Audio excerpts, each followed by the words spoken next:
अफसोसनाक खबर दे रहे हैं आपको। पेशावर की जामिया मस्जिद में नमाज़े जुमा के दौरान खुदकुश धमाका हुआ जिसमें 31 अफराद शहीद हो गए। ब्रेकिंग न्यूज दे रहे हैं आपको पेशावर से, जहां किस्सा ख्वानी की जामिया मस्जिद में खुदकुश धमाका हुआ जिसमें 31 अफराद शहीद और मुतअद्दिद अफराद जख्मी हो गए। इब्तिदाई इत्तलात के मुताबिक धमाका खुदकुश था। हमलावर पहले पुलिस एहलकार के पास आया और इसके बाद दहशतगर्दों के साथ फायरिंग का तबादला हुआ।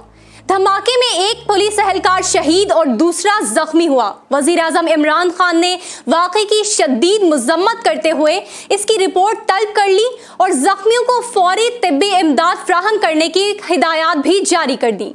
अपडेट कर रहे थे आपको पेशावर से, जहां किस्सा ख्वानी की जामिया मस्जिद में नमाज़े जुमा के दौरान खुदकुश हमला हुआ जिसमें 31 अफराद शहीद और मुतअद्दिद अफराद जख्मी हुए।